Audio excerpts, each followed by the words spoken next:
The round, red button starts it all. A lens, an all-seeing eye. A flashing light blinks as the display shows the souls of the innocent, the guilty, and the deceptive. One can see all of the little movements, the subtle muscle impressions made by the face that we don't always see, the tiniest hint of discomfort, joy, perplexion. One is omniscient behind the eye of a lens, always watching, hidden in plain sight. The hilarity and ironic value of these facts is realized when the wider perspective is shown. Once you zoom the camera out, so to speak. For when you do, you'll see more than the video camera situated on a tripod. You'll see me. If I were to tell someone about what I'm actually doing behind my camera, they would likely call me a voyeur, some sort of deviant. I would be little more than a fiend to them, but they would be terribly, terribly wrong. The ignorance of such words is funny, because a single glimpse into what I see would be more than enough to quell the comments. The irony presents itself in that one might expect those who like to spy, to pry and peep, to invade privacy and learn more about people than they know of themselves, well, to be in prison. Or at least be in the darkest depths of society where they cannot act out these fantasies as brazenly. But again, they'd be so utterly wrong. I get paid for it.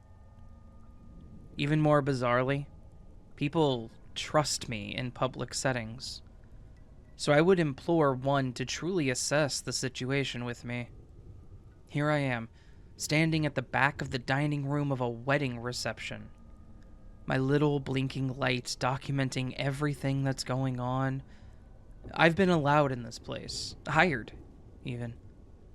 It's wondrous how easy infiltration is.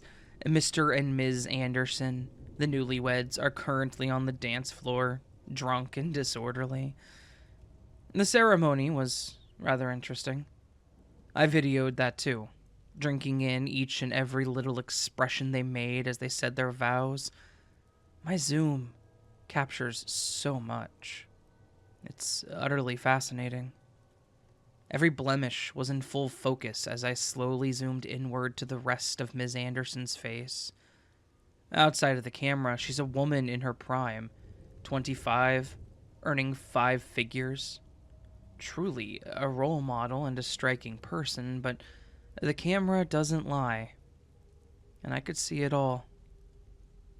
I saw the wincing that she made as the vows were recited in front of her. I saw as she slipped the ring on, how her fingers shook.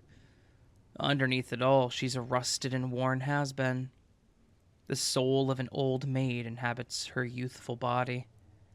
And Mr. Anderson, the personal trainer, I saw that twinkling smile as they were pronounced husband and wife. The one he likely wears when he hits her, too. I know he's a sadist. It takes one to know one. That chiseled, brown-haired man is a facade. A caricature of masculinity threatening to crumble. They show their true colors to me persistently, and I intend to capture it all. They're doing it now, as they celebrate their marriage to the tune of losing my religion on the dance floor. My lens is trained on them. The subtle discomfort when he touches her waist, that desire to peel away. He wishes that she was more drunk. Maybe then she would make him excited. I pan away for a few moments, surveying the guests at their tables, analyzing their movements, their gestures, making for interesting pieces of this puzzle. Sarah, the sister, sits to my left, arms expressing a story she is recounting. I can zoom towards her made-up face, watching the intricacies of the laugh lines upon her face move. It's focused with her in frame now, and separate from the other hubbub in the room. I watch her lips, hearing the sound when I really concentrate on her. She's talking about a childhood story. Her and Ms. Shirley Anderson had an altercation. Some sort of comedic value involved when the former fell over while arguing as children. The words don't matter, though, not as much as her face. The twitch as she mentions her sister's name. Small, tiny lip movements when accepting compliments about her sister's husband. Oh, she knows quite a lot. Next, the blinking recording device shifts to the table to the right, where Ms. Anderson's close friends are all situated, settling on one particular. A lean man, mousy-haired, mild-mannered and polite as he shares a joke with his peers. As I zoom, I notice his eyes fitting to the newlyweds on occasion, struggling to engage with his fellow friends as his focus is drawn elsewhere. Marcus is his name. His words are caught by my ears as I watch his lips with intense interest as he talks once more. Something about the Andersons being drunk, that he'd like to go for another drink soon, that perhaps he might dance soon. It seems the idea of being up on that dance floor makes him happy. His expression seems to soften as he moves his gaze, once more aimed at the dance floor, towards the new Miss Anderson. And that fleeting hint of apprehension as his eyes move from bride to groom. I know quite a lot now. Of course, they are none the wiser. I'm just here to document their event. At long last, the party is over. I begin to pack my things away, ready to head home. Alone in the room, but for one. He comes up to me, the groom. Paul Anderson, in his navy suit, red tie, and brown shoes. Even without the lens, I can see his grandiosity is but an illusion. You did just as I asked. Well done for not getting in the way too much. I nod and smile, replying as I continue to put my things away. No problem. I'm just an observer, that's all, right? The man returns with a jovial smile and heads out of the room, the tapping of his feet audible as he goes. I wasn't lying. I'm simply just an observer. My laptop displays the contents of the video, ready for editing, displayed in full. I watch intently at the screen, eyes fixated on each and every change in expression, reveling in the documentation I have of each interaction. I play back the scenes like a movie, stitching together my narrative. I've created a fall from grace. The ceremony with the snapshots of the couples, all smiles and the fragility they both bring. Next, the meal, morsels swallowed down in small mouthfuls.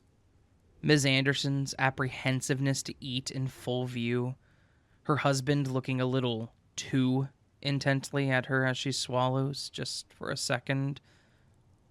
And of course, the dance. The dance is the best part yet. The trailing of his hands up her body as they dance to the rhythm. Her face full of telltale reluctantness and tolerance. That's what she is, really. A woman of tolerance. The music just masks it all in a shroud of celebration. Eyes locked as she tries to break away his arm, keeping her firmly in place. Why do I care so much about people that I hardly know? Their plight is the most interesting part. The fascination lies in their unspoken language. The words that they share with no sounds. I know so much about them through my third eye, and they hired me, so I must finish their story. The last part has yet to be completed. The fall from serenity to boiling point is there, but their ending has been untold. I don't usually break my own rules, but the Andersons have really enthralled me today. And so, as I switch tabs to my camera feed monitor, a small sigh escapes my lips. They're sleeping so soundly. Not a single peep. Naturally, they're not embracing, but it is serene sleep nonetheless. I switch them off as I leave, my long coat following me as I go. This ending requires more than just watching. A more personal touch is required. Strolling through the darkness is where I enjoy life. The cold air on my face as I trudge along the hard sidewalks of the sleeping city. I cast my mind back to the pre-wedding meetings.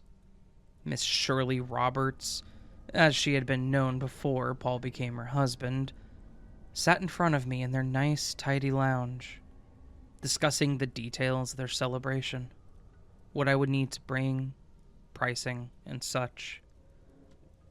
I'd had the measure of them before they'd even started talking. The touching and locking eyes were too performative, as if both were trying to fool one another. Their story? It was begging to be told. And here I am once again at the abode that they had allowed me into. Both knowingly and unknowingly. I creep into the backyard, duplicate house key in my left hand, and the other key in my right. Advancing up the stairs is a slow process. Every sound I make risks waking the two slumbering protagonists in my narrative. I make my way, ascending with careful footing. I hear soft breathing as I near the top, a mumble, and a shift in position. Good. They're still asleep. I'm inside my room now, inches away from my muses. My hand is shaking a little as I place the folder in my right hand between the two sleeping subjects. I switch my eyes and ears in their house on before I retire to bed. The anticipation of what's to come, making sleep difficult. Whoever wakes first will finish my story. And I'm not disappointed. Not at all. I am in utter, unadulterated wonder. The camera feed displays blood-soaked sheets sprawled on the floor, fresh from a morning struggle. Two equally disorganized bodies lay parallel to each other, with a blade by Shirley's hand, cadavers leaking the very same liquid the bed is coated with. And just to their left lies an open folder. A picture of a slight, mousy-haired man, and a note scattered not far from it. I begin to look over the footage from the beginning of the morning, watching the resulting skirmish that the two could not have ever foreseen.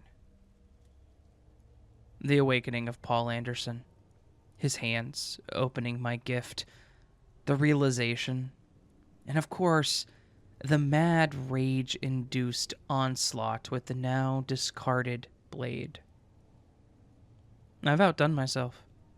My predictions were once again correct. I know these people better than they know themselves.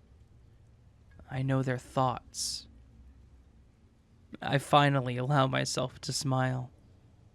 My work is almost done, and now all that's left is to finish the video, to complete the happiest day of their lives. My ending could not have gone any better.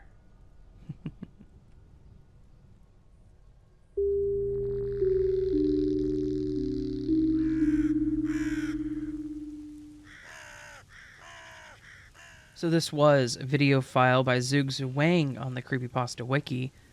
A really interesting story. A very well written story about a guy that has a camera. A guy that likes to watch people through his lens. I really like how they wrote this story, so yeah, really good one. If you enjoyed this story as much as I did, please consider hitting that thumbs up button to let me know you liked it. You can also subscribe to the channel if you're new. Leave me a comment letting me know your thoughts. Check out the Creepypasta wiki down in the description below. There will be links to this story and the license as well. And yeah, not really much else to say. Hopefully you guys are having a great day, and hopefully I see you on the next one. But of course, until then, sleep well.